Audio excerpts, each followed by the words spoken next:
ஒரு வாசகம் அப்படிங்கிறது வந்து நிறைய வாசகங்கள் இருக்கு. நீங்க ஒரு பத்திரிக்கையாளரா நம்ம வந்து நிறைய வாசகங்களை முன்வைக்கிறோம், எழுதுறோம். பயணிக்கிறதுல என்னுடைய வாழ்க்கையிலே வந்து தன்னம்பிக்கை வாசகங்களா பல விஷயங்கள் இருந்திருக்கு. திருக்குறள் எனக்கு எப்பவுமே பல விஷயங்களை சொல்லியிருக்கு, பல விஷயங்கள் இருக்கு.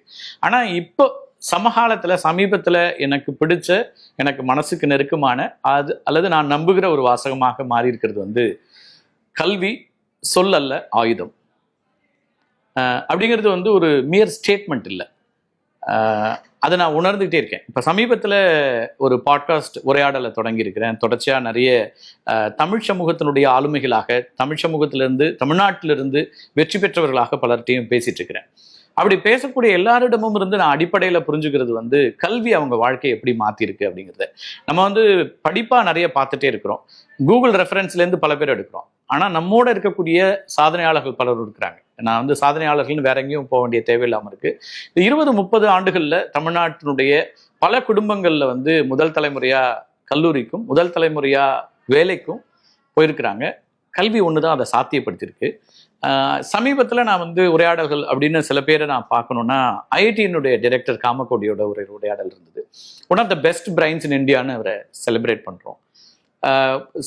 அவர் அதுக்கான ஒரு இடத்துலையும் இருக்கிறார். அப்போ அவர்கிட்ட உரையாடல் நான் கேட்ட போது அவர் சொன்னது, அப்போ அவருக்கு பை பர்த்லேயே இந்த இன்டெலிஜென்ஸ் இருந்திருக்கா, பிரில்லியன்ஸ் இருந்திருக்கா அப்படிங்கிறது தான் எனக்கு வந்து முக்கியமான கேள்வியாக இருந்தது. எப்படி அவர் இந்த இடத்துக்கு வந்திருக்கிறாரு அப்படின்ன போது அவர் ரொம்ப தெளிவாக சொன்னார். 10ஆம் கிளாஸ் வரைக்கும் ரொம்ப ஆவரேஜ் ஸ்டூடெண்ட்ஸாக இருந்திருக்காரு. 60% வாங்கக்கூடிய ஒரு மாணவராக தான் 10ஆம் கிளாஸ் வரைக்கும் இருக்கிறாரு.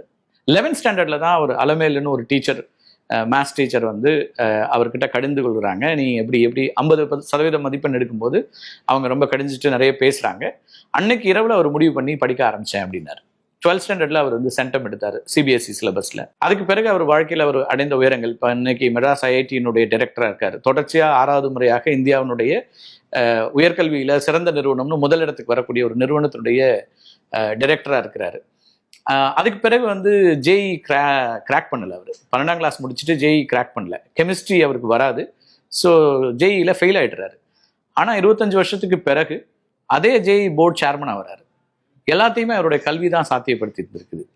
அவர் சொன்னது ஒரு சூழல் முக்கியமாக இருக்குது அப்படின்னு. வீரமுத்துவேல் எல்லாருமே நம்ம கொண்டாடணும்.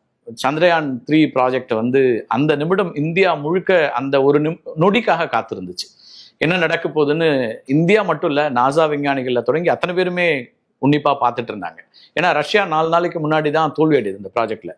நீங்கள் வந்து சந்திரனுடைய அந்த போலில் போய் இறங்குறதுல வந்து தென் துருவத்தில் யாருமே கால் பதிக்காத இடத்துல இந்தியா கால் பதிக்குதுன்னா, ரஷ்யா அதுக்கு முன்னாடி முயற்சி தோல்வி அடையுது. ரஷ்யா தான் ஸ்பேஸ் சயின்ஸில் பெரிய தாதான்னு நம்ம பார்க்கக்கூடிய இடத்துல இந்தியா என்ன பண்ணணுன்ற இடத்துல இருந்து அந்த நிமிடம், அந்த வினாடி இருக்குல்ல, அது எல்லாரும் பார்த்துட்டு இருந்தாங்க. அந்த ப்ரெஷர்லாம் எடுத்துட்டு ஒரு ஆள் நின்னார், வீரமுத்துவேல். அந்த செகண்ட்ல அவர் தான் மொத்த இந்தியாவும் பார்த்துச்சு. அவர் அந்த இடத்துக்கு வந்தது எப்படி வந்திருக்காரு அப்படின்னு யோசிச்சு அவரோட உரையாடல்ல பேசும்போதும், 10ஆம் கிளாஸ்ல நான் வந்து மேத்ஸும் சயின்ஸும் ஃபெயில் ஆகிடணும்னு பயந்தேன் அப்படின்னாரு. அப்படி இருந்தவர் அதுக்கப்புறம் டிப்ளமா ஜாயின் பண்ணார். டிப்ளமோவில் தான் அவருக்கான கல்வி மீதான ஈடுபாடு வருது. அப்பா ஒரு ரயில்வே எம்ப்ளாயி தான், பெரிய பேக்கிங் கிடையாது, பெரிய எக்ஸ்போஷர் இல்லை. ஆனால் அதுக்கப்புறம் கல்வியில் அவர் கான்சன்ட்ரேட் பண்ண ஆரம்பித்தார். அதுக்கப்புறம் இன்ஜினியரிங் போகிறாரு. டிப்ளமா முடிச்சுட்டு தான் இன்ஜினியரிங் போகிறாரு. அவர் நினச்ச விரும்பின ஸ்பேஸில் வேலை கிடைக்குது, அங்கேயோட நிற்கலை. Learning is a continuous process. அது வந்து அவருடைய லைஃப்லேருந்தும் நான் பார்த்தேன். அதுக்கப்புறம் பிஹெச்டி போறாரு. அதுல பெஸ்டா என்ன பண்ணணும்னு நினைக்கிறாரு. இன்னைக்கு வந்து உலகம் முழுக்க இருக்கக்கூடிய அத்தனை பேரும் உற்று நோக்கக்கூடிய ஒரு இடத்துல நின்னாரு. இப்ப வீரமுத்துவேலுக்கு பதிலா வேற ஒருத்தரை, ஒரு பெரிய மில்லியனரோட பையனையோ பில்லியனரோட பையனையோ அங்க நிறுத்த முடியுமா ப்ராஜெக்ட் டைரக்டரான்னு யோசிச்சு பார்த்தேன். முடியாது. வேற பவர் சென்டர்ல இருக்க யாரோ ஒருத்தரோட மகனை கொண்டு வந்து நிறுத்த முடியுமானா முடியாது. கல்விதான் அவரை அங்க கொண்டு போய் நிப்பாட்டி இருக்குது அப்படிங்கிறது இந்த சமீபத்திய உரையாடல். ஆர் பாலகிருஷ்ணன் ஐஏஎஸ், நிறைய பேர் தெரியும், விகடன்ல தொடர் எழுதியிருந்தாரு. நிறைய அறிமுகமான ஒருத்தர். தமிழ்ல முதல் முறையா ஐஏஎஸ் தேர்வை பாஸ் பண்ண ஒரு பத்திரிகையாளரும் கூட. எனக்கு வந்து அது ஒரு இன்ஸ்பிரேஷன். பத்திரிகையாளராக வாழ்க்கையை தொடங்கின ஒருத்தர்.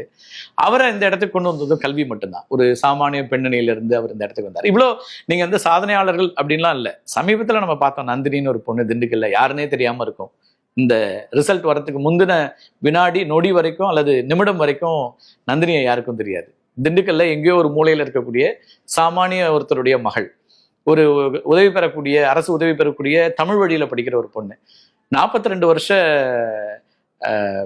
ஹையர் செகண்டரி ஹிஸ்டரியில ஒரு பெரிய ஹிஸ்டரி. 12ஆம் கிளாஸ் தேர்வுகள் அறிமுகப்படுத்தப்பட்ட 42 ஆண்டுகள்ல எல்லா பேப்பர்லயும் சென்டம் எடுத்ததுங்கிறது நந்தினி மட்டும்தான் எடுக்கிறாங்க. நாங்க கூப்பிட்டு அவங்களை கொண்டாடினோம். அந்த அப்பாவுக்கு வந்து அவர் ஒரு கூலி வேலை செய்யக்கூடியவர். ஒவ்வொரு நாளும் இன்னைக்கு வேலை கிடைச்சா இன்னைக்கு எனக்கான வருமானம்னு இருக்கக்கூடிய ஒருத்தர். அப்ப அவருக்கு வந்து யார் இன்னைக்கு வேலை கொடுப்பாங்கன்னு நின்ன ஒரு டைம் போக, அந்த 9:30 மணி இந்த தேர்வு முடிவுகள் வந்த பிறகு அந்த நிமிடத்துல இருந்து சமூகத்துல அவருக்கான அந்தஸ்து ஒண்ணு மாறுச்சு பாத்தீங்களா? முதலமைச்சர் அலுவலகத்திலேருந்து அழைப்பு வருது, ஆளுநர் மாளிகையிலேருந்து அழைப்பு வருது, ஊடகங்கள் அழைக்கிறாங்க, கல்லூரிகள் அத்தனை பேர் போட்டி போட்டுட்டு வாங்கன்னு சொல்றாங்க. நீங்க எப்போ வர்றீங்க, உங்க நேரம் நீங்க பார்த்துட்டு வாங்கன்னு எல்லா அதிகார மையங்களும் சொல்லக்கூடிய இடத்துக்கு அந்த அப்பா நகர்த்தப்படுறாரு. நந்தினியுடைய கல்விதான் அதை சாத்தியப்படுத்துச்சு. எந்த இடத்துலலாம் நிறைய இடத்துல நான் பார்த்துருக்கேன். முதல் தலைமுறையா இன்னைக்கு பிள்ளைகள், நான் வந்து அமெரிக்கால நிறைய மாகாணங்கள்ல தமிழ் சங்கங்களுடைய நிகழ்ச்சிகளுக்கு போகும்போதுதான் நான் பார்க்கக்கூடிய முக்கியமான விஷயமா என்ன இருக்குன்னா, இந்த 2-10 ஆண்டுகள்ல முதல் தலைமுறையா நிறைய பேர் அங்க வந்து சக்சஸ்ஃபுல்லா இருக்கிறாங்க. அவ்வளவு பேரும் கொண்டாட்டமா இருக்கிறாங்க. பிள்ளைகள் மேல பெரிய ஒரு பெருமை அப்பாக்களுக்கு இருக்கு. பையன் வீடு வாங்கியிருக்கான், நான் வந்திருக்கேன், என்ன கூப்பிட்டுருக்கான், நான் ஒரு பஸ் கண்டக்டர் இங்க அப்படின்னு நயகரால நின்றுட்டு என்கிட்ட மதுரையை சேர்ந்த ஒரு பஸ் கண்டக்டர் சொல்லும்போது அவருக்கு இருக்கிற ஒரு நெகிழ்ச்சி இருந்ததுல, அது வந்து வேற எதுலையுமே கொண்டு வர அந்த நெகிழ்ச்சி வெறும் பணத்துல வரல. அந்த பையன் அந்த உயரத்துல வந்துடான்ல, சமூகத்துல அவங்களுக்கு கிடைக்கக்கூடிய ஒரு அங்கீகாரம் இருக்குல்ல, ஒரு சுயமரியாதையோட நடந்து போறக்கூடிய ஒரு இடம். நிறைய பிள்ளைகளுக்காக அப்பாக்கள் வந்து அம்மாவோ நிறைய இடங்கள்ல அவமானங்களை அல்லது நிராகரிப்புகளை சந்திச்சிருப்பாங்க. ஆனாலும் போய் நிக்கிறாங்க. நிறைய பேரை நம்ம பாக்குறோம். நமக்கு கிடைக்கல, ஆனா என் பிள்ளைகளுக்கு கிடைச்சிடணும்னு போறாங்க. அப்ப அவங்களுக்கு திருப்பி செலுத்தக்கூடிய மிகப்பெரிய நன்றி கடன் என்னவா இருக்கும் அப்படின்னா, அவங்கள சுயமரியாதையோட இந்த சமூகத்துல எங்க நிராகரிக்கப்பட்டாங்களோ அங்க ஸ்ட்ராங்கா போய் நடக்க வைக்கிறது இருக்குல்ல, அதை கல்வி சாத்தியப்படுத்துது. அது நான் என்ன பார்த்தேன்னா, இவங்க உரையாடல்கள் எல்லாம் பாக்குறதுல 10ஆம் கிளாஸ் வரைக்கும் ஒரு நீங்க வந்து ஒரு ஆவரேஜ் ஸ்டூடெண்டா இருந்தா கூட காலம் போயிடல. அதுக்கு பிறகும் ஒரு காலம் இருக்குது.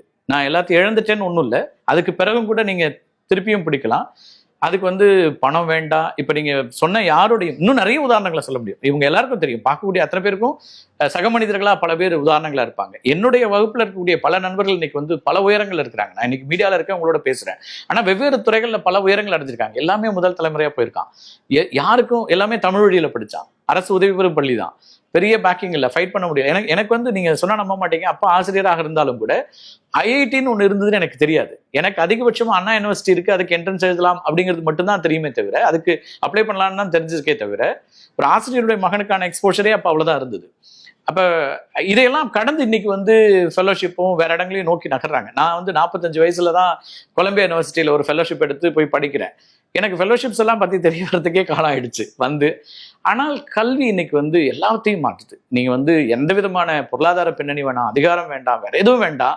ஆனால் எங்கே நிராகரிக்கப்பட்டார்களோ நம்முடைய பெற்றோர், அந்த இடத்துல ஒரு சுயமரியாதையோட நடக்கக்கூடிய ஒரு இடத்தை கொண்டு வருதுல, அது ஒரு பெரிய மாற்றம், சமூக மாற்றம்னு நான் பாக்குறேன். அது வந்து குடும்பத்துக்குள்ள ஒரு மரியாதை உண்டாக்குது, ஊருக்குள்ள ஒரு மரியாதை உண்டாக்குது, சொசைட்டில ஒரு மரியாதை உண்டாக்குது. ஒரு பெரிய நிறைவு. நீங்க எவ்வளவு பணம் சம்பாரிச்சு கொடுக்கலாம், பெரிய வீடு கட்டி கொடுக்கலாம், எல்லாத்த விட மிகப்பெரிய நிறைவா அது இருக்குது. அதை வந்து கல்வி சாத்தியப்படுத்துதுன்னு நினைக்கிறேன். அது ஆயுதமாக இருக்கிறதுங்கிறத நான் இப்ப சமீபத்தில் என்னுடைய பாட்காஸ்ட்ல பேசக்கூடிய அத்தனை பேரோடையும் உணர்றதுனால, இப்ப சமகாலத்துல நான் ரொம்ப நம்புறத அல்லது எனக்கு ரொம்ப மனசுக்கு நெருக்கமான இருக்கக்கூடிய ஒரு ஸ்டேட்மெண்ட் அப்படின்னு ஒரு வாசகம் அப்படின்னா, கல்வி சொல்லல்ல, ஆயுதம். அந்த ஆயுதம் வந்து அறிவாயுதமா இருக்குது. அந்த ஆயுதம் யாரையும் காயப்படுத்தாத ஆயுதம். அந்த ஆயுதத்தின் மூலமா நாம உயரங்களை அடைய முடியுங்கிற ஒரு இடமாக இருக்கு. அப்படிங்கிறதுனால அந்த வாசகம் எனக்கு இப்போ சமகாலத்துல ரொம்ப முக்கியமா இருக்குன்னு நினைக்கிறேன். நான் நிறைய நேரங்கள்ல வேலைன்னு பார்க்காதீங்க, வாய்ப்புன்னு பாருங்கன்னு சொல்வேன். அது என்னோட நண்பர்கள் எல்லாத்துக்கும், எனக்கு நான் அப்படிதான் பார்ப்பேன். எனக்கு வந்து ஒரே நாள்ல 4 வேலை வருதுன்னா 4 வாய்ப்பு அப்படின்னு நினைப்பேன். எனக்கு வேலையை அதிகமா ஒர்க் பேர்டன் இருக்கு அப்படின்னு நான் பார்க்க மாட்டேன். எனக்கான ஆப்பர்ச்சுனிட்டிஸ் அப்படின்னு பார்ப்பேன். ஆனா அதெல்லாம் தாண்டி இப்ப எனக்கு தோன்றது வந்து கல்விங்கிறது தான். கல்வி சொல்லல்ல, ஆயுதம். அது வந்து ரொம்ப ரொம்ப முக்கியமான ஒரு சொற்றொடர் அப்படின்னு நான் நம்புறேன்.